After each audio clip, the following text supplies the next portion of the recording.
and there's a number of DVDs as well. So you can have a look now or at the end of the talk and then buy them at the end. And yeah, so the idea today is that this will be kind of an overview about the importance of the history of Islam. And if there's enough demand, then hopefully in the second semester we'll try to run a couple of workshops looking more kind of at specifics. So there'll be either 3 or 6 sessions, depending on how it works out. So yeah, inshallah everyone learned something from this and we'll get the benefit. I'll hand over to you. الحمد لله نحمده ونستعينه ونستغفره ونعوذ بالله من شرور انفسنا ومن سيئات اعمالنا من يهده الله فلا مضل له ومن يضلل فلا هادي له الحمد لله. Now, first of all, Jazakallah for the invitation, Jazakallah for the very nice introduction. It might be the second Greek person you have met until now, the second Greek Muslim, right? Next to Hamza Zorgis. I'm sure that all of you have heard of Hamza Zorgis, or most of you. Now, I'm the second one. I'm next to Hamza Zorgis, right? I followed him. Now, he started much earlier the work that I've been doing actually on the continent, and I'm focusing pretty much on history. Now, I am, as the brother said already, I'm born in Greece, born in Athens, but I grew up in Germany.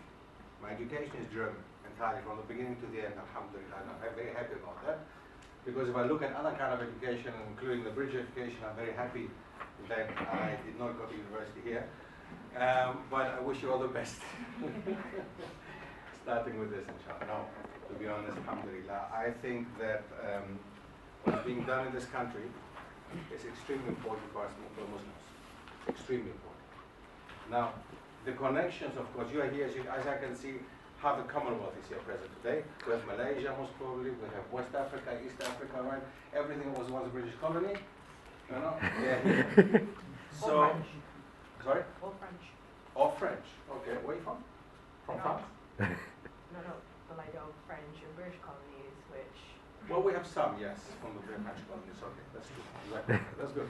So, it is quite interesting to see that. And quite important to mention that, because that's how a country like this, that once ruled 2/3 of the world, got them back again, this time in the education system. That in itself shows already the importance of history. What I just said is history.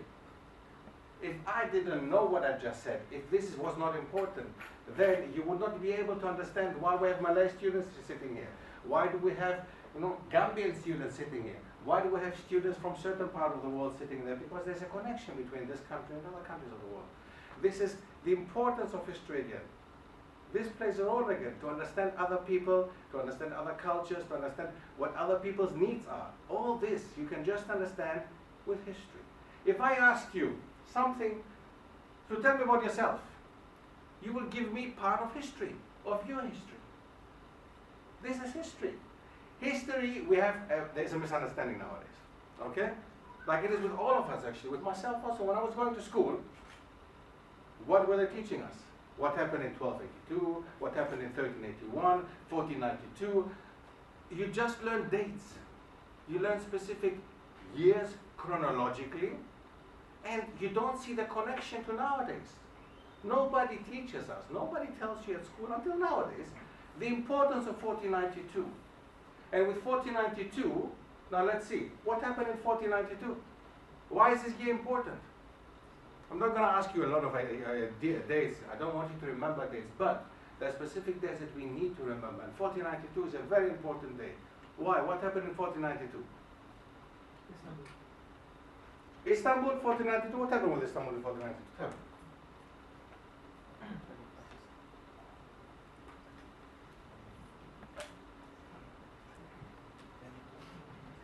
Listen, it's very important here. I'm not going to have a talk where you fall asleep and then you wake up. I want you to participate. Okay? I want you to understand what we're doing here. I don't want you to wake up at the end of the talk. So remember, nobody can tell me something about 1492. Nothing? Yes, bro. Is it something to do with the Ottoman war? Not necessarily, no.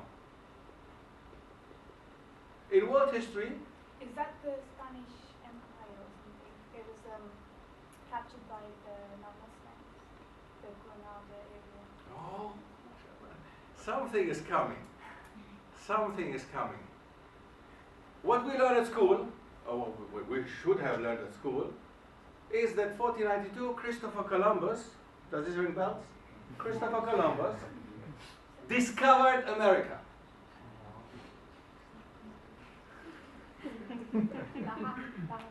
We should have learned this at school. Which in itself is wrong. Which in itself is a wrong statement. That verb discover is already wrong. You want to tell me the Native Americans were not there before Christopher Columbus came there? So what did he discover?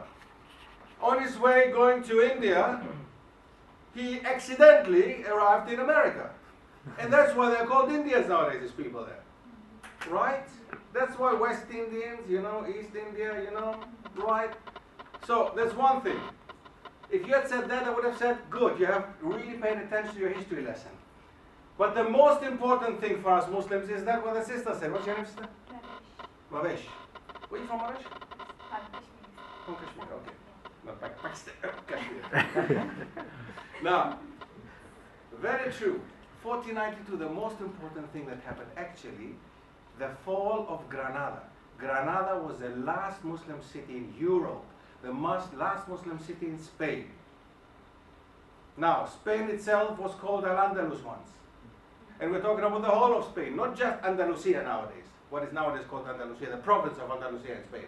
That used to be the whole of Spain, except a very small, tiny part up in the north, which the Muslims, as they were, Muslims are generous people. Muslims are supposed to be kind people. And they just left the Christians to go up to the north and settle there. But there was a mistake. Because throughout the time, throughout the centuries, after 700 years, they came down to Granada. And that was it. So, Granada in 1492, two important days that we should remember. Not Christopher Columbus discovered America, didn't discover nothing. Christopher Columbus arrived in America, okay, and started basically the Spanish Empire. He himself was not even a Spaniard, do you know that? Christopher Columbus was what?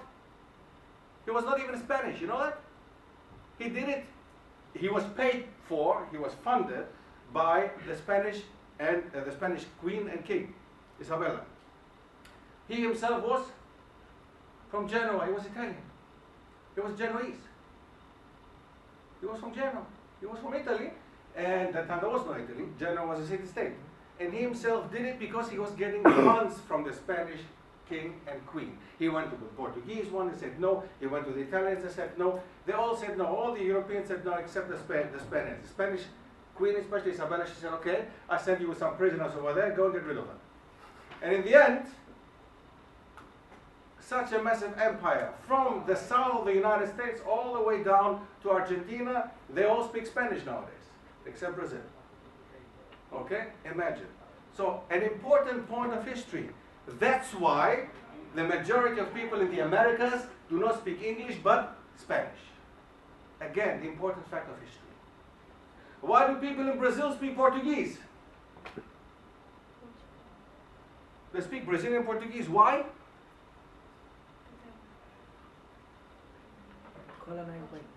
Because Portugal, the Portuguese were before the Spaniards already in South America, by the way. The longest lasting empire, colonial empire, and the first one was the Portuguese one, guys. Macau was given back. Macau was Portuguese in China. Macau was given back just now, recently, some years ago, before Hong Kong, 1997, 1999. Can you believe that? The Portuguese still had Macau. You know, probably you don't even know how well Portugal is on the map. You know, unbelievable. But this is all part of history. Now, let me not talk the whole time about history myself. I want to know what other people have to say about history. And I'm not talking about people who are Muslims. I'm talking about people in general. People who are recognized as being big people, having done something important for humanity. For example, Confucius, George Orwell, Edmund Burke. These were big people, these are names. Everybody in the world, most of the people who are busy with specific subject, literature, or George Orwell is known. George Orwell in general is known. Confucius is known, right? So now, what do they say about history? Who has a nice British accent who can read it out for me?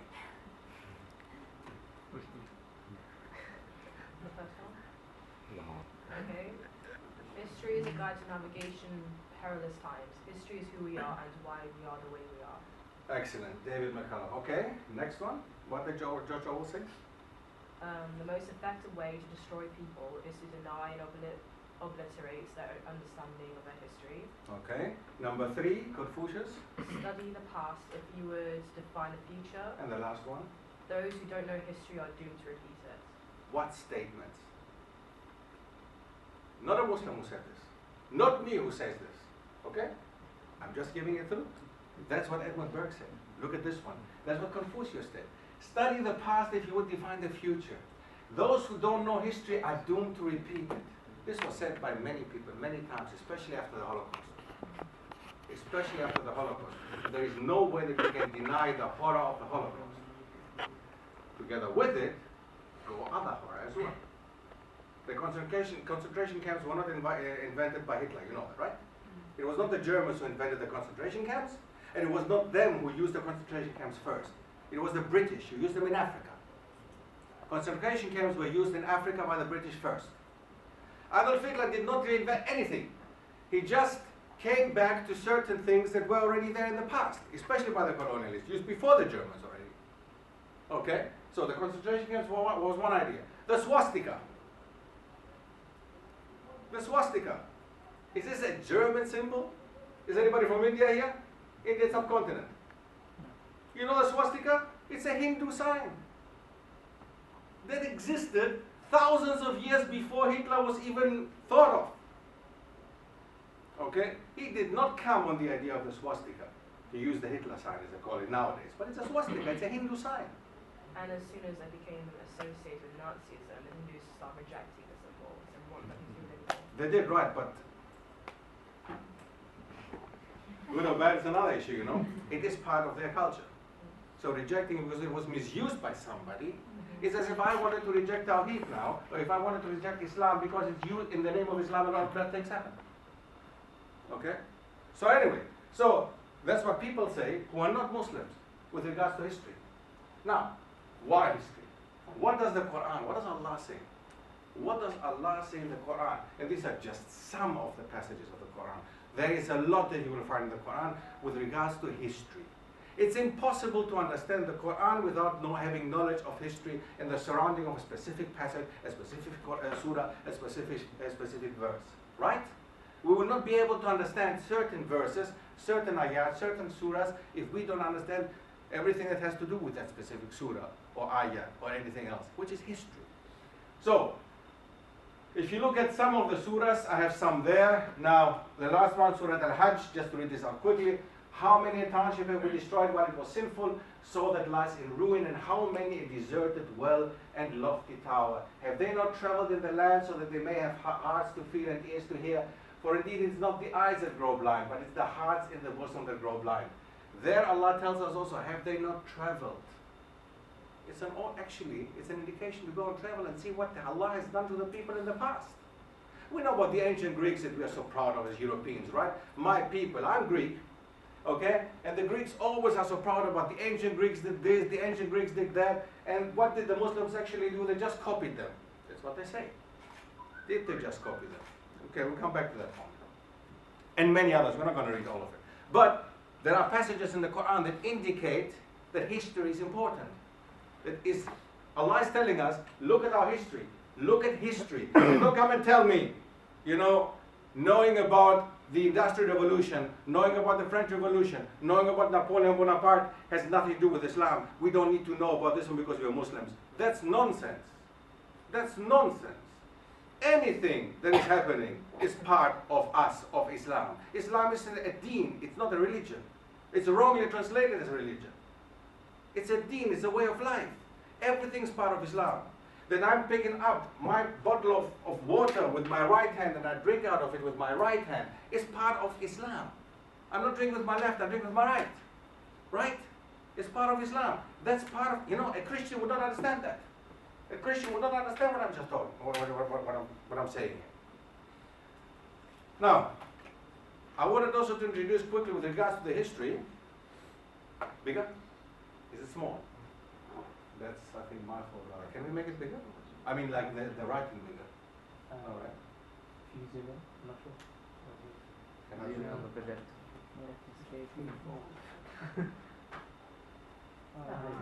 There we go. Better? Hey. Okay. Now, as Brother Ihsan said before, I want to introduce some of the workshops that I'm doing. There's something that I've been doing for the last couple of years already, introducing Islam and its spread in the world. It has become more important than ever in the past for us Muslims to understand finally that please don't have a complex because you're Muslims. Okay? Do not have a complex. Wherever you come from, Malaysia, Indonesia, South Africa, West Africa, East Africa, please, don't worry. Islam is good. Okay? There's nothing wrong with being Muslim. And if you don't want, you can change it. It's not a color. If you don't want, you can change it. It is not a color. You're not born into it to stay. If you want to change your religion, you can change it. You cannot change your color. Right? You cannot change your ethnicity. But if you want to change your religion, you can. We're not going to think issues if you should or not. That's not what I'm saying. Careful. I'm not saying if you are Muslim, you can become a non-Muslim. I'm saying you have a free choice, a free will. You are given a free will by Allah to choose. But you cannot choose your color. Right? Whatever I am, I am. Now, even if I take bleach or whatever else, I cannot become lighter and I cannot become darker. Okay? That's what I am. I'm Greek, I'm born into a Greek family. I could not do anything about it. But I could change my ideology, my way of living, my way of life, my way of thinking. And I became Muslim. And I became Muslim. I chose to become Muslim. I was not born a Muslim. And alhamdulillah, I chose Islam. And this is a very important point here. Because born Muslims have the idea in general, have the idea that, what can I do? Yeah, I'm Muslim. Yeah, I'm Muslim. Are you Muslim? Certain born Muslims. Certain born Muslims. It's like, what can I do? You know, my parents, what can I do? I didn't choose for it. Yeah, Habibi, you did. You did. You do. You choose every day for it if you want. So now, becoming a conscious Muslim are two different things, and being a Muslim. Being a Muslim and becoming a conscious Muslim, or being a conscious Muslim, that's why this comes in there too. Because nowadays we are told by the media and by certain people that Islam has to do with 9/11. We are told that the Muslims are barbarians, aggressive. They just kill people, right? And it says it in our Quran. There's an ayat in there. It says, slaughter them, kill them, wherever you find them, right? It says it there. It does say it there. Can you change it? No. What you can change is the understanding of it. You have to understand what it means, and I said it before. There are ayats and surahs in the Quran that you will not be able to understand in the context, and you will not be able to understand if you don't understand the historical context and the background of it. So now, the same, you will not be able to defend yourself, especially our sisters with hijabs. They will not be able to defend themselves if they are attacked in such a way. Where you come from, Pakistan, oh my God, every day there's war there. Terrible country, oh my God, that's why you're here. It's a much better country, isn't it? Right? What are you, oh, from Senegal, oh my God, Senegal, Africa, oh my God, you must be dying, starving every day. Poor people, poor children down there. Okay? And then, you come over here and you want mosques. Why? Leave them there where they are. That's why you fled. Didn't you flee from there to come over here to have a better life? Isn't it better here because it's a non-Muslim country? It's a non-Muslim country. It's a Christian country. So that means Christianity is better than Islam, isn't it? Please, just to make this clear. Just to make this clear, I am very sarcastic and ironic in my comments. Because I was attacked once by certain people who don't speak English, unfortunately, yeah? You have to understand the angle that I'm taking sometimes, right? Sometimes I'm sarcastic, okay, and ironic, and I want you to understand that, okay? So,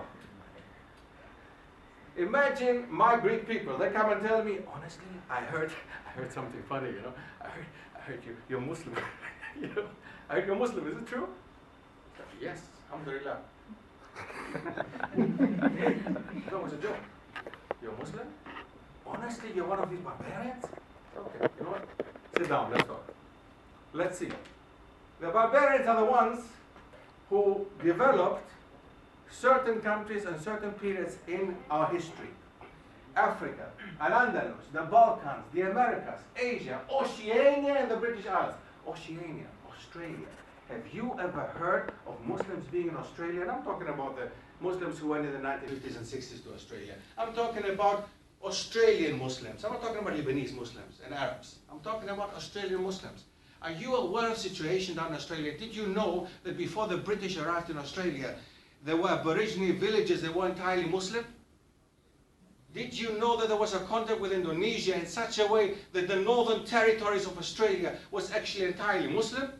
Before Captain Cook arrived and before the British arrived, these villages are not even spoken about at this moment. And if you want proof for that, there is enough done by the Muslim Museum in Islamic Museum in Australia and by certain brothers who have, who have put out a DVD like mine, which describes to you the origin of Muslims in Australia and the Aborigines. I'm talking about Australian people. We're not talking about the cowboy-headed white people. They came from Europe. I'm talking about Aborigines, the real Australians. They had villages before in Australia because of the contact with Indonesia, them intermarrying Indonesian women and Indonesian people intermarrying Aborigine women. They established Islam in Australia long before the Arabs now. Okay? We need to be aware of that. And then it disappeared. And then it disappeared. So, this is one part. Now, if we move on. What do you think is this?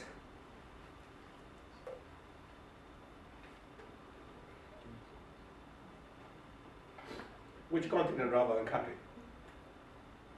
Come on. It is Africa. It's Africa. Look up here. Look. This is the Gambia. Okay. Look here. Okay. You want, well, the architecture maybe you recognize the architecture, but here you see it's a market in the Gambia. Okay. These are photos taken in Africa, especially West Africa, which I visited a lot. Africa. I start with Africa. My workshops always start with Africa. Why? Why? Islam obviously started in Arabia. Islam came from Arabia. Prophet Muhammad was an Arab. So Islam was established in Arabia first, right? Wrong. Wrong. Islam was not established in Arabia first. Okay. The first ruler to establish Islam and to follow Islam was Africa. The Abyssinian king, Al-Najashi. In what is Habasha, and what is nowadays Ethiopia, Eritrea, Somalia. This area. What happened? Who can tell me what happened? What am I saying here? Because I might be some crazy Greek guy, you know? So what happened here exactly?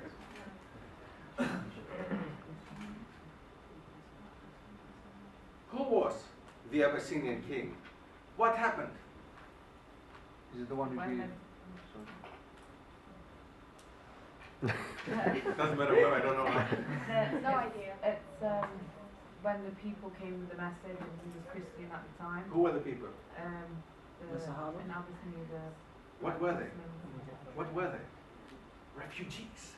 They were refugees. Look, they were refugees. They had to flee Mecca. They had to flee the Arabian Peninsula. They had to find somewhere refuge. Who gave them refuge? The Christian king of Abyssinia at that time. He was Christian. He was a believing Christian. And why he was a good person was simply because he listened to Surah Maryam. He listened to the Quranic message and he accepted Islam on the spot. He understood that there's a continuum, that we have the Jews, we have Judaism, we have Christianity, and in the end, the seal of everything, Prophet Muhammad ﷺ, Islam. He understood that on the spot. He did not ask his court people that shall I not, like the Byzantine Empire did. You know, he accepted it on the spot. That indicates already the characteristic of Africans. Now, of course, we're generalizing now. We're not, everything is there. But if you go to Africa, which is, I think, my favorite continent, if you go to Africa, which is more than 50 countries, by the way, it's not one country, people misunderstand. Sometimes people think Africa, you know, like one is all the same. If you go, you will understand how hearty people are, how open people are, and why Islam just rushed through Africa. From the north to the south, by the sword, right? Islam came to Africa by the sword. Right, brother? Where are you from? Nigeria. From Nigeria, right? the Arabs came to Nigeria and they killed all Nigerians and they said you become Muslim, right? No. No. How come then? How come you guys are so many 100 million Nigerians Muslims? What happened? How can you accept such a religion? Trade and interaction. Trade and interaction. Trade. From the north to the south. People in North Africa accepted Islam first. Egypt, Morocco, Libya. These people came down to the south and were trading with them. The people in North Africa were trading with West African people. And then what developed? Timbuktu developed. Do you know about Timbuktu? Do you know that people are playing football with Quranic, with paper that was printed in the 13th, 14th century? They don't even know what they have there. Libraries are getting dust in Timbuktu. There were libraries, there are books in Timbuktu nowadays still, which nowhere in the Arab world you will find, except there. Mali, subhanAllah. Unbelievable. Unbelievable richdom. Children in certain parts of Africa are 9 years old. And they are Hufaz Quran. They know the Quran already by heart.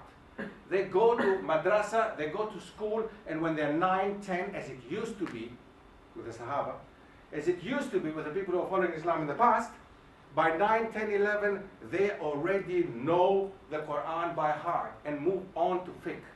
They are 12 years old and they study fiqh. Okay? Now, and this is the continent that is suffering a lot. A lot. My question is why? There is so much to talk about. So much. Now, the question again is, how did Islam arrive in Africa? We spoke about it. The African empires before colonialism, what do we really know about Africa? How many empires do you know about Africa? If I ask you, tell me, give me one empire in Africa. Give me one. And I'm not asking the brother. Give me one empire in Africa. You know what? You don't have to give me none because you probably don't even know one. Right? Because they haven't taught us not even one. Right? Do we know an African empire here? And if you look at African history, it's unbelievable. And most empires in Africa were Muslim empires, by the way. Muslim empires. Timbuktu, we spoke about it. Mansa Musa. Mansa Musa, from Mali, he was a king. And he went for Hajj. And he passed Egypt. He had so much gold with him that Egypt, the strongest country in the Middle East at that time, had to recover for the inflation that he brought into the country for 10 years. 10 years Egypt was suffering of inflation because Mansa Musa had brought so much gold into that country that they couldn't, 10 years. The Islamic reminders and the history in that region, what can be still visited and where are the Muslims today. All these are stuff that we're doing in the workshop in Sham with regards to Africa. This is the first workshop, Africa. What is this here? That's a challenge now. Oh, mashallah, mashallah. Al-Andalus, Al-Andalus, Spain, mashallah, very nice. Al-Andalus, okay? Now, why was it called Al-Andalus?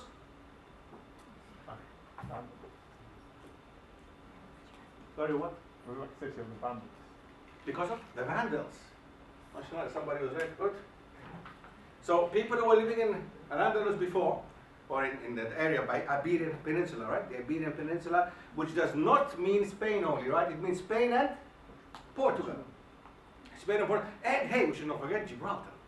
So, all this is the Iberian Peninsula. So in the Iberian Peninsula, we had some Gothic people living there, Germanic tribe, which was called Vandals. They were called Vandals. And there is not a lot that they left behind. There was not a lot that they produced. So when the Muslims came to Spain from North Africa, when they came to Spain, they settled in Spain and in Portugal. In Spain for 700 years and in Portugal for 500 years. And because of the knowledge that they gave through to Spain and to the rest of Europe from Spain, that's why Europe and Europeans, that's why you're sitting here. Because the Europeans were the ones who colonized your countries. Okay? And these Europeans could just go and colonize these countries because of the knowledge they were getting from Al-Andalus. The compass. The compass. Where did it come from? Do you really think Christopher Columbus invented the compass? He had it from the Muslims. The Muslims came with papyrus from Egypt, with paper from China. The Muslims were trading with China and with India, and they exchanged ideas with Indians and with Chinese, that time high civilizations. And nowadays, if you tell a Muslim, you know, I'm reading something about India, whatever, A'udhu Billah, A'udhu Billah, Hindus. Yeah, wait, easy. We take what is within. There is a framework. Islam is a framework, okay, and the framework is extremely big, and some people make it extremely small. Some people make it extremely small, and it's up to the people. But Islam is extremely big, and within this framework you can move. You're allowed to move, as long as it doesn't go against Tawheed and against Islam. You take it, and that's what the Muslims of that time did. They took paper from China. They took the numbers that we call Arabic numbers nowadays are actually Indian numbers. The numbers that we call Arabic numbers, right, for the ones who study mechanical engineering and mathematics and all this, all these numbers that we call Arab numbers nowadays are Indian numbers. And the Indians took the Arab numbers, and then we got the, you know, and then the Arabs have actually now Indian numbers, and so on. So, they got knowledge from there, and they brought it over, and then the Europeans came and studied in Muslim universities, and the university itself. The idea of university was invented in Fez, in Morocco, by a Muslim woman, Fatima Zahra, in the 9th century, right? In the 9th century. Does anybody know when Cambridge and Oxford were developed? The universities in Cambridge and Oxford, when? Centuries later. Centuries later. Any idea when? 1200. Around, yeah, 1300s, right? 13th century. This is like 4 centuries after the first Muslim university was established in Morocco by a Muslim woman. Al-Andalus. Massive, interesting, importance here. Now, the other thing that people might not know is that the Muslims played an important role in Portugal, Spain, the Iberian Peninsula, but also in France and in Switzerland. Have you ever heard of Switzerland being once part of the Muslim Empire? Switzerland was around 50 to 60 years part of the Muslim Empire. It was ruled by Muslims, okay, in the 10th century. And Switzerland, up to St. Gallen, which is exactly the German border, there were traders, Muslim traders, tradespeople, who were trading with the rest of Europe in Switzerland, and they were speaking Arabic. France. What is the biggest product of France? Export product. Tell me. Wine. Wine. Thank you. How do they close the wine bottles? Who taught them how to produce cork? The Muslims. The Muslims taught them in Provence. If you go to the south of France, in the Provence, you will see now the cork trees, how they do it. They have been doing it the same way for centuries, since the Muslims went to the Provence. There was once a part in the Provence was called Faraxiné, which was the equivalent of Sevilla in Spain, Seville. The Muslims, their base was in Spain, in Al-Andalus, but they established a smaller base in the south of France, which is Faraxiné, which was nowadays, it's a very tiny village nowadays, close to Saint-Tropez. That used to be a Muslim stronghold. From there, they went to Switzerland. Okay? Of course we don't know these things, because is it in their interest for us to know? Of course not. So, the Muslims nowadays, of course we're going to talk about this one as well, the empire, the French Empire, that of course colonized certain Muslim countries in Africa and in Asia. What is this? Oh, this one you know straight away. Yeah, you must have been there for shopping, huh? Istanbul? Okay, Istanbul. Istanbul, a beautiful city, mashallah. Beautiful city. One of the most beautiful cities in the world, no doubt about it. Used to be called Constantinople, right? It was Byzantium. Constantinople, Byzantium, the same thing. It was established by the Byzantines. When Allah talks in the Quran, there is a surah, Surah Ar-Rum. Surah Ar-Rum. Who are the Rums? He means the Byzantine people, the Greek Orthodox, the Greek-speaking people, because the Christian people were divided into two parts. Now listen carefully, because there's confusion in there. Because when we talk about Rum, the Romans, and it's wrongly translated in English, any translation about this one is wrong. They call it the Surat Romans. It's wrong. It's not the Romans. Or you would have to explain what you mean with that. And again, history comes in there. There was once a part which was the Roman Empire. Roman Empire was called Roman Empire because everything started in the city of Rome, which is now the capital city of Italy. But the ones who were ruling the Roman Empire in a specific time period later were the Greek Orthodox, the Greek Byzantines, who were ruling from the second Rome, Constantinople. So the Roman Empire once was divided between West Rome, which is Spain, Portugal, Italy, France, and East Rome, which is the Balkan Peninsula, Greece, Turkey. Okay? East Rome and West Rome. So when Allah talks about the Rome and Romans, he means the ones who the Muslims were fighting. They were not fighting the Romans from Italy. They were fighting the Byzantine Empire, the Roman, East Roman. Okay, just to make this clear, because that's historically a very important fact here. Because it was Byzantine land that was conquered. Syria was Byzantine. Lebanon was Byzantine. Turkey, and so on and so on. This was all Byzantine ground, right? East Rome, not West Rome. They were even fighting against each other. So, this is East Rome, Constantinople. Nowadays, the city of Istanbul, the biggest city of Turkey, not the capital, by the way. What's the capital of Turkey? Ankara, good. So now, that we're going to talk about as well. But what I mean with that is not Turkey just, but the Ottoman Empire. The Ottoman Empire is so unknown. It's so unknown. People, the last Muslim empire, the last caliph on earth, is unknown to us. 400 or 500 years Ottoman Empire in the Balkan alone, and we don't know anything about them. How come? Again, no interest in that. What did the Ottomans leave behind? Nothing. They were barbarians. I was taught this at school. I went to Germany. Primary school was Greek school, and I was taught at Greek school that everything that was bad came from the Turks. They called them Turks. That's already the first thing. They were not Turks. The Ottoman Empire was established by, it was a dynasty. Ottoman. Osman. He was the one who established the dynasty, and that was called the Ottoman Empire. There were people of Greek origin, Armenian origin, Jews, Russians, Caucasians. Anybody was living in the Ottoman Empire and was considered an Ottoman citizen with Ottoman rights. The only difference was the Ahl al-Kitab, okay, Christians and Jews, the Muslims and the rest. The Christians were given a special position in such a way that if you look at the Greek Orthodox, for example, they had a bishop who was the right hand of the Sultan. He was ruling over every Orthodox in the empire. Okay? Such a massive position. The Christian church, the Orthodox church was so strong that, you know what, when the Greeks revolted against the Ottomans in the 19th century, the church actually did not support it. Because they said, if these guys come to power, that was after the French Revolution, then they will go against us as a church, as a clergy. Okay? Because they will want citizen rights. They will want the church to lose its power that it had in Greece.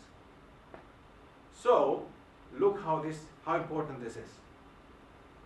So, and, by the way, most of my books here, or the 3 books, deal all with the Ottoman Empire. The Ottomans in Greece, the Ottomans in Hungary, and the Ottomans in Vienna, Austria.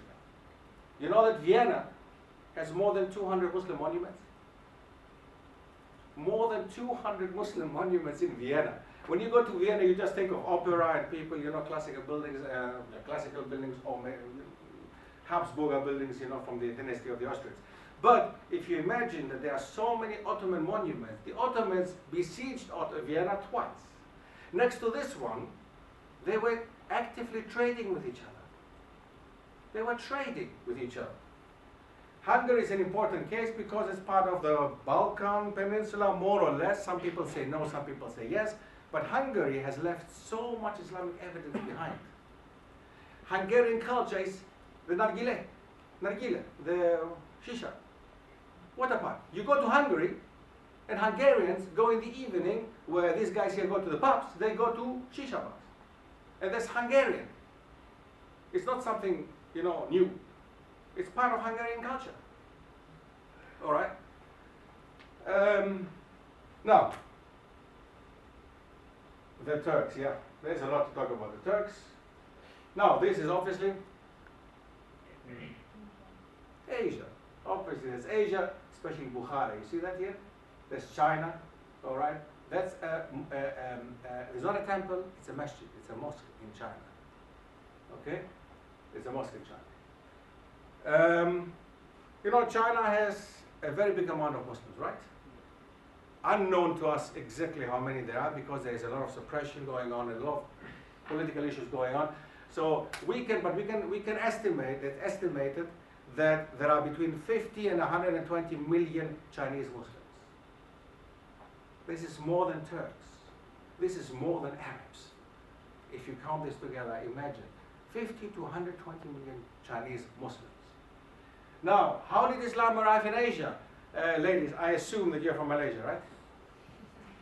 How did Islam come to you guys, poor people wearing hijabs? How did it come to you, Malaysia? I mean, the Arabs came and they killed all the people there, right, in Malaysia. And then they settled there and it became an Arab country, right? Arab colony. Right? In Malacca, one of the continent Indonesia. Okay, that's what I said about sarcasm before. Okay, now, is this true that Islam came to Malaysia by force with a sword? Did they force people to become Muslim in Malaysia, Indonesia? No. How did people accept Islam? How? Because of, the same like in Africa, because of trade. Trade.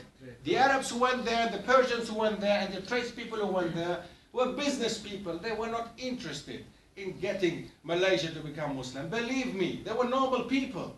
But what they were interested in and what they were doing, and this is something we lack nowadays, because people talk about dawah stall. Yeah, we don't need the dawah stall. If we at the University of Nottingham, all of us pray. If we at the University of Nottingham see Muslims, behaving like Muslims outside, we don't need a dawah stall. We make enough dawah like this already. Now, what did they do? They did not go opening a dawah stall in Malaysia, Indonesia. They went there and they were trading with the Malays and the Indonesians and the Chinese and the Africans. They were trading with them. And you know what? If a Chinese would come to them and say, yeah, I want to buy this book. Yeah, this book is £5. Yeah, but you know what? I'll tell you one thing. I have sold today 10 books. I'm happy with it. I'm fine with it.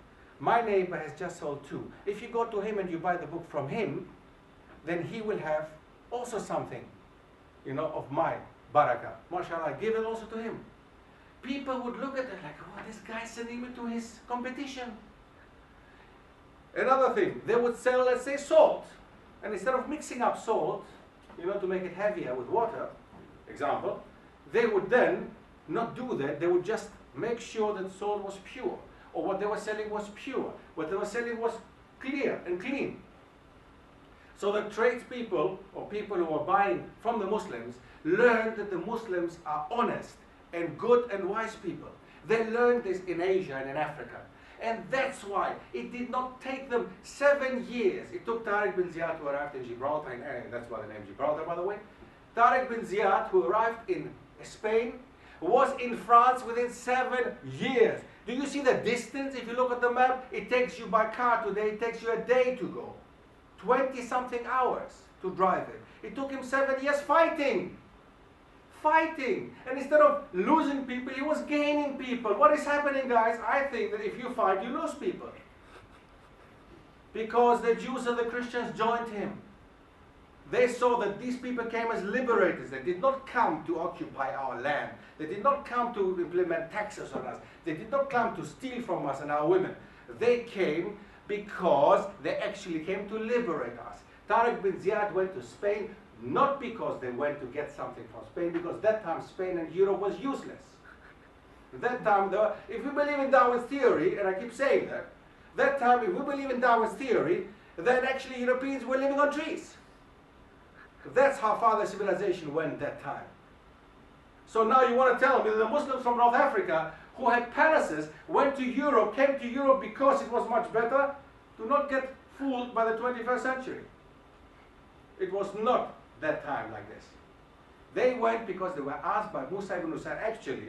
Actually, the North African Muslims were asked by a specific person, we don't have to mention names, there are specific people who were fighting against each other for the throne. Two Spanish Christians. The one was in Ceuta, the other one was in Spain. Ceuta is in North Africa nowadays, in Morocco. So they were fighting, and the guy in Ceuta told him, listen, if you can come and help us, me to get the throne of my cousin up there in Spain, then you can get Ceuta, the small part in Africa. That's what the Muslims were interested in. They were interested in Africa, not in Spain. So I said, okay, man, let's go. So in the end, they loved Spain so much, they stayed there until France. But because they were liberators, they were considered liberators. People there wanted them to stay. They did not consider them as conquerors. They were not conquering. And in Arabic, we use a very nice word. We say opening. It's the opening of Al-Andalus, right? Not the conquest of Al-Andalus, of Spain. So in Asia, there is so much to talk about, like about Africa, because we should not forget the Mughal Empire. The Mughal Empire, which everybody's talking about, was just the last empire in India, Muslim empire, but there were many others before. But the Mughal Empire was a Muslim empire. Okay? And the Mughals, the name says it already, they had a connection with the Mongol, okay, Turkic people. These are all Turkic people, not Turkish, Turkic. They all came from Central Asia, also the Turks. And so on and so on. And this is the last one. What is this? America. Not America. This one is Australia. This is Australia. This one is a Muslim gravestone in Australia from the 1700s. These people who went to in the 1700s to Australia, except the ones before that I mentioned, the Aborigines, because we don't have physical evidence of them, we just have sources. But there were people, when you go to Australia, you find Muslim gravestones from the 1700s. These were the so-called Cameliers, okay? The Afghan Cameliers, as they call them. They took them that time in Australia. Australia is barren land, desert, guys, desert. So the Europeans couldn't deal with Australia. So what did they do? They employed Afghan people from nowadays Central Asia. They called them Afghans, all of them. They were not all Afghans, but they called them Afghans. They got them to Australia on camels, and that's how they imported camels. And nowadays, there's a problem with camels in Australia. It's too many. So they imported camels from Asia, and they got Asian people coming over to build their railways, to make Australia what Australia is nowadays. There is a train line nowadays going from the south of Australia to the north. It's called the Ghan Express. The Ghan Express, G-H-A-N. The Afghan Express. Subhanallah. Subhanallah. This is a Muslim gravestone. This year, believe it or not, is what? This was the first mosque that is still in existence in Australia. From that time when the Afghan Cameliers were there. This was a masjid. This is a mosque. A real mosque. Not this thing. That's a mosque, mashallah. But that's okay. This one. No, honestly, I want to see that. I'm interested in that rather than this. Because we have misunderstood, I think, nowadays a concept. We're coming to Britain, and I'm going to say that again. But again, I want you to understand what I'm saying. We're coming to Britain from Asia, from Africa, from Pakistan, from India, and we're building mosques, mashallah. Fantastic. Now, if I walk through Leicester, if I walk through Birmingham, if I go to London, to East London, whatever, I see all this mosque, mashallah, it's beautiful. I love it. I personally, individually love it. As a Muslim, as something exotic, I love it. But why would a British white person love it? Tell me. Why would the British white person love the Indian-looking masjids, the Pakistani masjid, the African-looking masjid? Why? Why? Why should they? So what I'm saying is, a very important point, we're in Britain, and we should try to, as Muslims did before, integrate, listen carefully, not assimilate, integrate. What do I mean with that? I want to make clear that there is no misunderstanding in what I'm saying, right? I'm talking about making a masjid look like a British masjid, a British mosque, something that is part of Britain. so that a grandma does not pass and she's like, oh my God, the Pakis are going to Masjid. You don't understand what I'm saying? Or do you agree with what I'm saying? Don't you agree with what I'm saying? No, I agree. But you don't understand what I'm saying, right? It's very important, really, because I've had an argument of half a day in Turkey, in Istanbul, with a very big architect who came to Berlin, okay, when I grew up in Germany. He came to Berlin and I criticized because he built such a masjid in Berlin. How about this? Turkish. A Turkish style masjid, right? He came to Berlin and he built a Turkish massive mosque. Beautiful. I went there, it's beautiful, fantastic. But I told him, I'm sorry, but that's a mistake. I don't think we need Turkish mosques in Germany. I think we need German mosques. He's like, what the hell are you talking about? They have at this moment 150,000 German Muslims. 150,000 German Muslims. I'm not including myself in there because I'm Greek. Still, German passport. But German people who accepted Islam, 150,000. That's the official number. Unofficially, it's many more. Why do you force them to go to a Turkish mosque where the khutbah is in Turkish? You know, Turkish minarets. Everything is Turkish. You know, Turkçe. And then they have to understand Turkish. Why? Because they became Muslim? Do I have to learn Urdu because I'm Muslim? Do I have to learn? No. What I have to learn is Arabic. Because it's the language of the Quran. But the Arabic culture has nothing to do with the Muslim culture. Alright, let's be clear about this one. When we become Muslim, or when we are Muslims, we are not Arabs. And we don't become Arabs. Okay? But the Arabic language is the language of the Quran. And this is the language we have to learn. And this is the Arabic language for a reason. It's not a reason to make the Arabs better than us. They're not better than us. But the Arabic language unites people. It's a point of unity. We all read the same surah. If you, brother, you know, you are the Imam and I follow you, and it's Salat al-Maghrib, and I hear you saying, in the name of Allah, you know, the most, so what's happening here? Or we start, you know, in Turkish or whatever, say, whoa. You know, but if you start saying, Bismillah ar-Rahman ar-Rahim, all Muslims in the whole world will follow you, will understand you, will be there with you. It's unity. That's the term, that's the point of unity. We should not misunderstand that. It does not mean we don't become Muslim, we don't become Arabs when we become Muslims.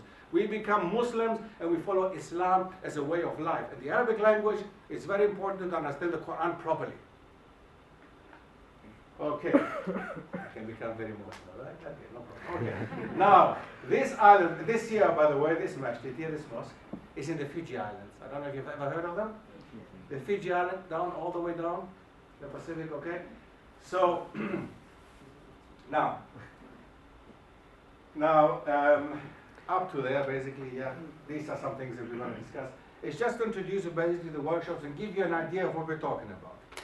And very last thing is, are you aware of Islam in Britain, or do you think it came to Britain in the 1960s? When did Islam come to Britain? By the way, just a quick geography lesson. What is Great Britain? Is this here?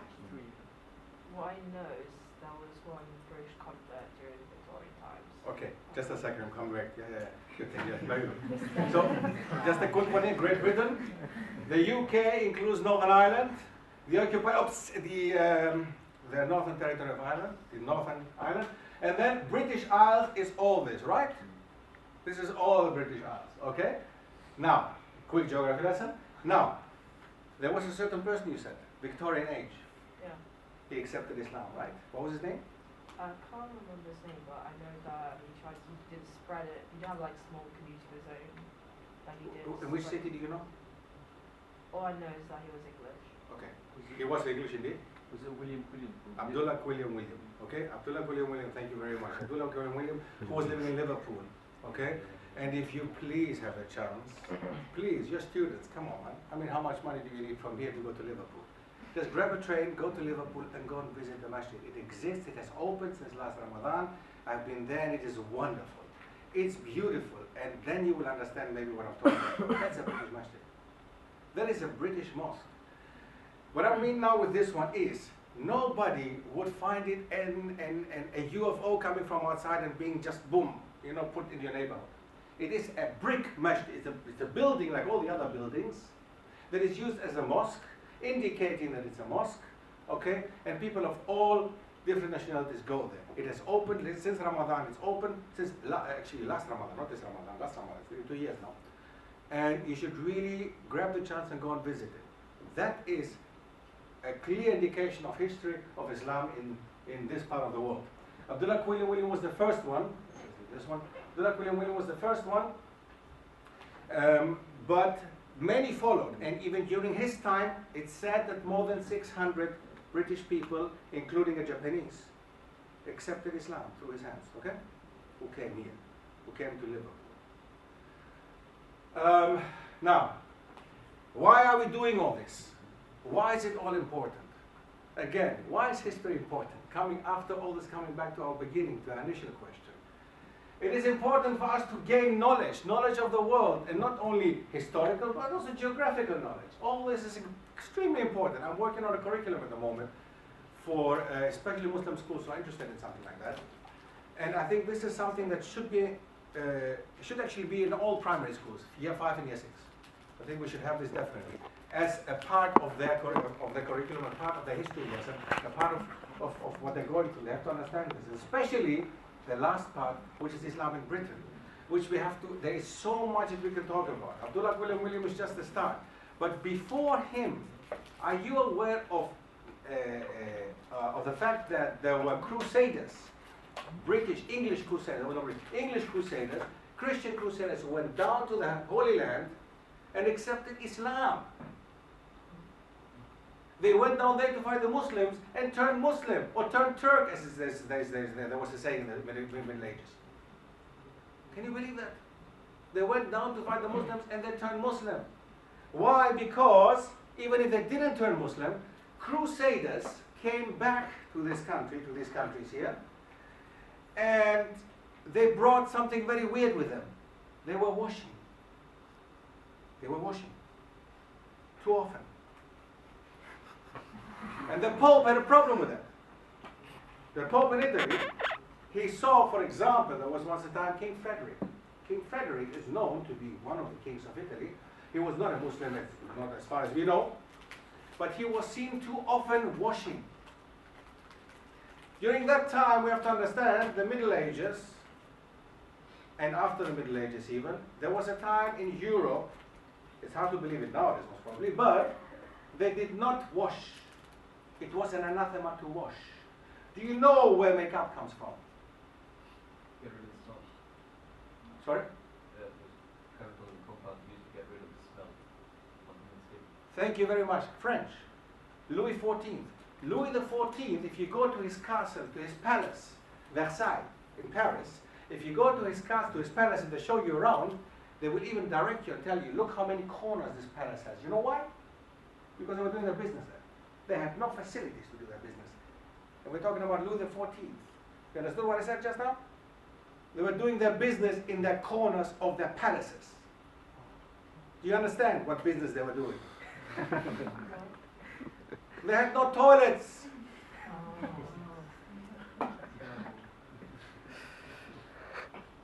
They had no toilets. That's 14th, 15th century. And in Spain, Al-Andalus of 8th and 9th and 10th century, there were street lights. There was an irrigation system which is still working until nowadays in Portugal in certain areas. There was facilities to wash, facilities to drink clean water. We're talking about the 8th, 9th and 10th century, when in Europe, let alone Britain, people were dying because of rats infestation. When people in Europe did not know how to wash properly, they would not wash. They would not wash. And you know what? You know what? I was working as a lecturer at the college until 2007. And I did one little experiment for myself. I said, I'm in 21st century, we're living in an advanced country. I mean, I'm European myself. I would like to verify how clean a European is. And I was standing in the toilet, in the bathrooms. And I did it several times. And I was pretending I was washing. Actually, sometimes I was even actually making wudu. And I saw people coming in. British people, white people, whatever. They would come in, go to the toilet, come out, and would pass me. I was like, Allahu Akbar. No, honestly, because they come and tell you, I don't need religion to come and tell me I have to wash my hands. I know that. But you don't do that. Okay? And I've experienced it myself. Honestly, wallahi, I've experienced it myself. People will come in several times, they would go to the toilet, they would come out. I mean, honestly now, guys, even if they didn't do anything, I mean, you touch so many things on the toilet. You come out of the toilet, you don't wash your hands. Okay? So, hygiene, a very important point that came to Europe that time. A very, very, very important point, okay? Now, last but not least, these are the aims of the workshop, these are the aims of what we're doing. George Santayana said something very nice. Those who cannot remember the past are condemned to repeat it. And not necessarily in a good way, condemned. He's referring to the Holocaust, he's referring to other terrors and horrors of our time. We should not forget one last thing, because I keep talking about the Holocaust, you know, the second time I said it. We should not forget our Holocaust, which happened just 20 years ago. I mean, Bosnia. I mean, Srebrenica. They just celebrated 20 years. They just commemorated 20 years. Commemorated. 20 years. 20 years of a genocide in the heart of Europe. In the heart of Europe. And there are people who come and tell you, no. This can never happen in Europe. People come and tell you, if you tell them, you confront them. You say, listen, once there was a time, Spain used to be a Muslim country. 700 years. What happened to the Muslims in Spain? Where are they? What happened to them? What did they do to them when the Christians came from the north down? What happened to the Muslims in Portugal? 500 years. What happened to them when the Christians came into Portugal over?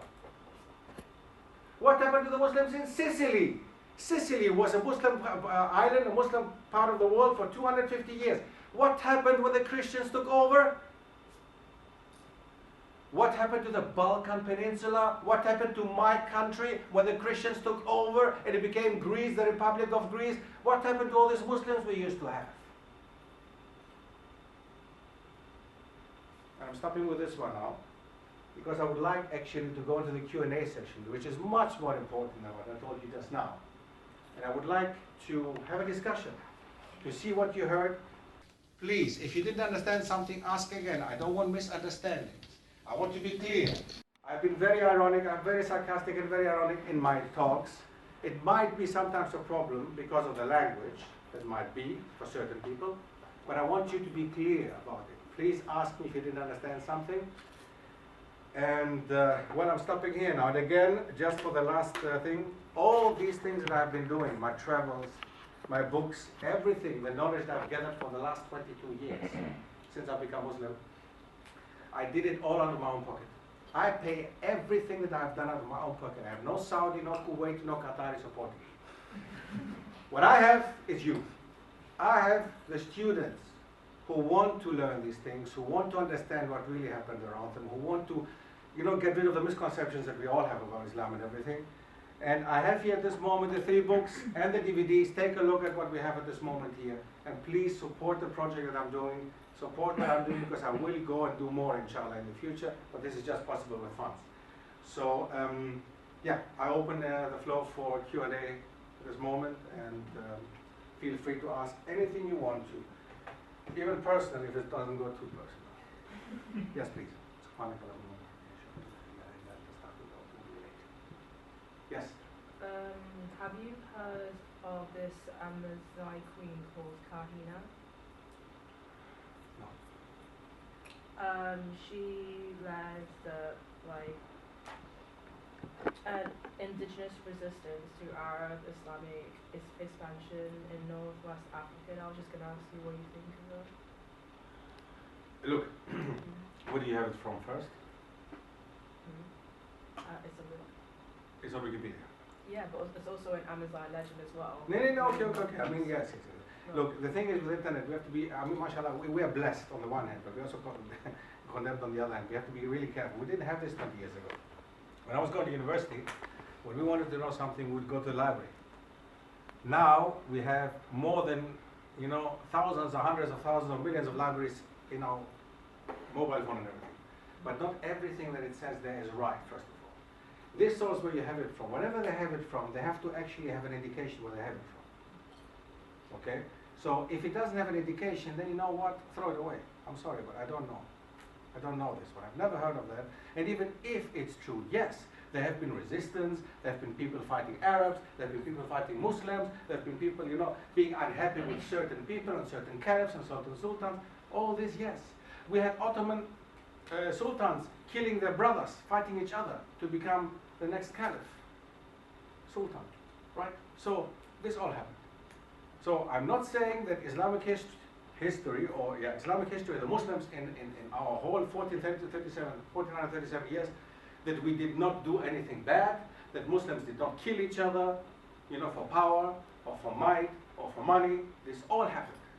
And that I'm not saying that sultans or caliphs did not do anything wrong. They did do a lot of things wrong. The Ottomans committed many mistakes. They made many mistakes. You know, the Seljuks and all of these people, all of them made mistakes. Okay? Clear? Right. Yes, I think that's. Yes. With I'm gonna say no. With the translation of Greek philosophy into Arabic, so the Asharis and the Mu'tazilah to Isaac. Yeah. And then Imam al-Ghazali sort of condemned the Mu'tazilah. I just want to know, because he did condemn the mathematicians and the theologians, the mathematicians and the logicians, because a lot of these practices they used to fall into them at school. How did that affect the technological progress of the Muslims at that time, because it seemed to be conquered by? Okay, I'm sure that many of these things that you said was not understood here. Okay, many of these things. You mentioned certain sects, you mentioned certain understanding.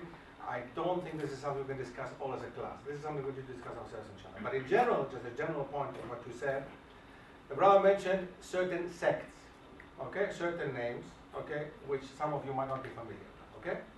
Now, the ancient Greek philosophy, or the contact that the Muslims had with ancient Greek philosophy and ancient Greek sources in general was good and bad. Okay? The bad influence was exactly that. They developed a certain sect which are called Mu'tazila. Okay? They still exist. They still exist. Or people with this thought exist. These are pseudo-intellectual people who actually tell you, you don't believe everything what says in the Quran clearly, 100%. I mean, meaning the word, what Allah says in the Quran, you can interpret it in a different way. And they go back to Greek philosophical ideas, or to certain Greek understanding or ancient Greek understanding. That is, of course, wrong, because the ancient Greeks were not Muslims. Very important point. We do take, as I said before, from other peoples and cultures, we do take their understanding and their cultures, and as long as it is within the framework of Islam. So from the moment that it leaves the framework of Islam, I don't take it. If it's now Greek, Italian, my own grandfather or father, I don't take it. But it has to be within the framework of Islam. And this is, again, the same mistake that certain people do from born Muslims who come from certain Muslim countries, and they just follow the traditions of their parents and grandparents, even if it goes against Islam. The same thing, if it's not Muslim or non-Muslim. Now, in that way, what the brother said, sects developed, until nowadays they do exist, and some of these sects have left Islam because of the misunderstanding or the understanding of ancient Greek philosophy, but not in the way that we as Muslims should understand it. We have to integrate philosophy, ancient Greek philosophy, into Islam, and not Islam into Greek philosophy. Is that what I'm saying? Framework is Islam. In there is Greek philosophy. It doesn't fit, out. Okay? Roman law, it doesn't fit, out. Alright? But the only thing that the Romans actually really did, guys, let's be honest here now. Do we have any Italians here? Last time I enjoyed it. I went to Penzance and I had an Italian brother. Not brother, he's one of those. I had an Italian guy sitting in the audience. Oh my God, he was hilarious. Because I was Greek, obviously. I told him also, I said, listen, the Italians basically just copied the Greeks. I mean, let's be honest now. You know, Italian, the Romans just copied the Greeks, right? The only thing that the Romans brought to Europe was Roman law. And what does Roman law say? When a woman gets married to a man, she has to take the man's surname. She becomes property of the man. That's Roman law, ladies and gentlemen. That's Roman law, which exists until nowadays. Until nowadays. That's why Mrs. Smith is called Mrs. Smith. It's not Mrs. Hillary blah blah blah Smith. It is Mrs. Hillary Smith. It's his wife, his possession, his wife, not her husband. That's Roman law. Okay? In Islam, no. In Islam, no. The woman keeps her name. Can add the husband's name, but she keeps her name. Right?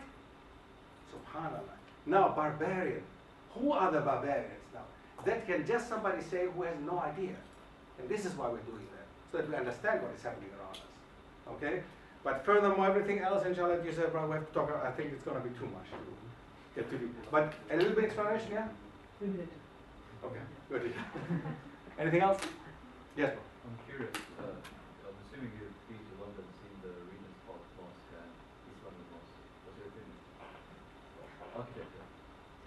Architecture. Architecture is beautiful. Architecture is beautiful. It's not a British mosque. It's a beautiful mosque, beautiful architecture. But it was established under Winston Churchill, by the way. Do you know that?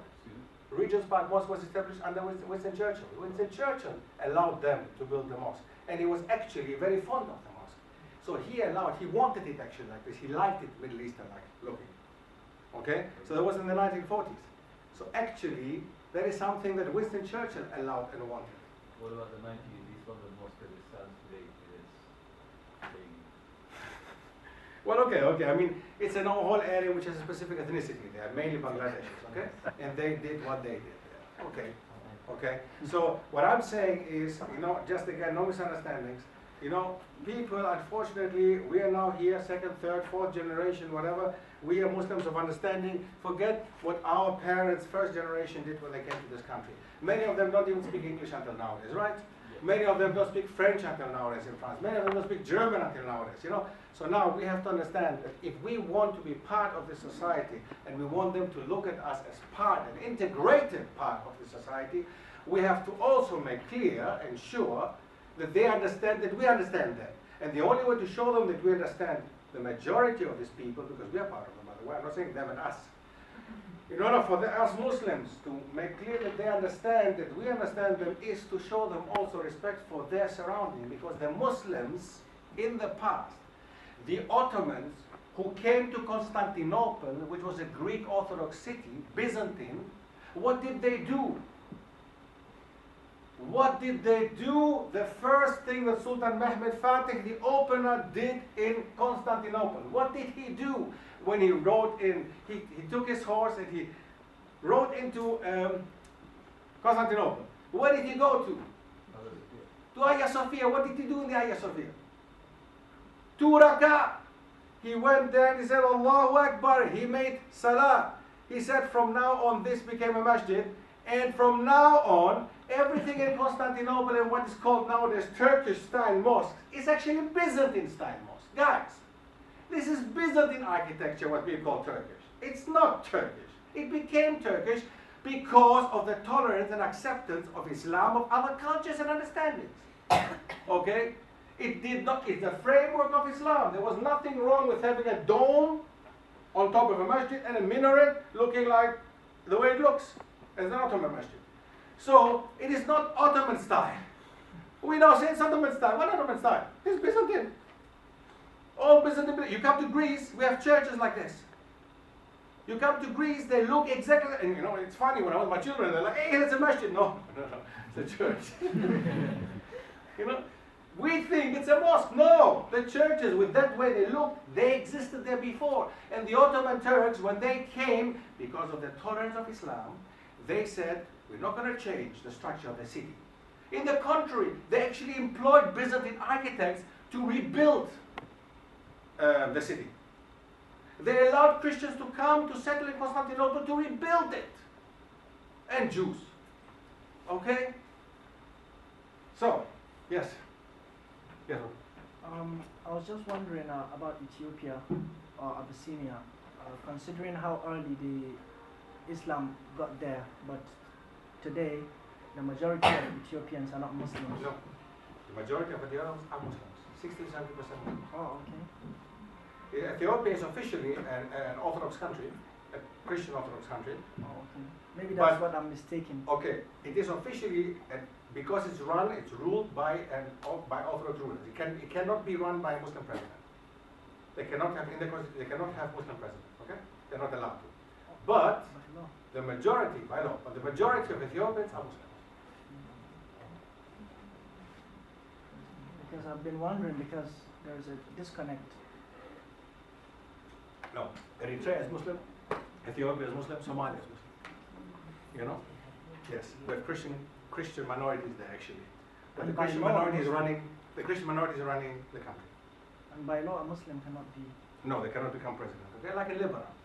In Lebanon, the president of Lebanon can never be Muslim. It has to be the vice president. The president has to be Christian. And he has to be, I don't remember which sect. I don't remember if it's not Catholic or whatever. I don't remember anymore. But it has to be Christian, whereas the vice president has to be Muslim, a Sunni Muslim. And then you have a Shia Muslim who has to be the left hand and so on and so on. So there are the divisions. These countries exist because of so many ethnicities and different religions in the country in order to keep them quiet and give them peace. If it works or not is another issue, but that's certain countries like Ethiopia is a typical case for that. Okay? A lot of politics there. Ethiopia has a lot of politics there. Right. Yes, anything else? Yes? The DVDs you've got in front of you, what do they cover? This is Arabia, Magical Arabia, Oman and the Emirates. This one is the 3 Ottoman capitals, which are Bursa, Edirne and Istanbul. History about them. So I go to these places and I present them to you with a history of the historical background. This is about Greece, 4 DVD set. This is if somebody is really interested in Greece. The same DVD is here, but it's just one. This is more deeper into depth. Okay? And this one is about the Muslims in the Benelux countries. The Benelux countries are Belgium, Netherlands, Luxembourg. Okay? I used to live in Holland for a while, so I made a very nice DVD about the Muslims in Holland, in Belgium, and in Luxembourg. So this is more about the history up to now. How do the Muslims live there? Why? Blah, blah, blah. Okay? So these are the... Okay, anything else? Now, if there are no more questions, are there? Or no remarks or something? That's fine. Look deeper into, well, feel free, we have until 9 o'clock, feel free to take a look through the books and the DVDs, and as I said, this helps me to fund my projects and to look deeper into it. I have my cards, by the way, also here. Whoever wants can take my cards. My website is being revamped at the moment, but it's still there, it's an old one, but it's being revamped, so it will be, inshallah, very soon, it will be changing its outer appearance that it has at the moment. So just take my cards, inshallah. Yeah, if there's more interest, we will stay in touch with the ISoc and we'll take it further from there, inshallah. Yes, sir. May I know your future projects? Yes, my next one is, inshallah, going to Scandinavia. Going to Denmark, Sweden, Oslo, Norway. So that's the idea. You know that the Vikings and the Muslims, okay? So that's my next project. The Vikings, extremely interesting. We would not know what we know nowadays about the Vikings if we did not have the documents from Ibn Fadlan from the time that the Muslims were sending out ambassadors. Embassy, the idea of the embassy, by the way, comes from the Muslim world. Okay? That would not exist. We would not have any sources about the Vikings as we have them nowadays into details. You know, if the Muslims hadn't had the contact with the Vikings. That's my next project. Jazakallah khair, everyone. So I think we'll end the talk there. The DVDs and books are down here, so if you want to have a look or buy them as well, you can do.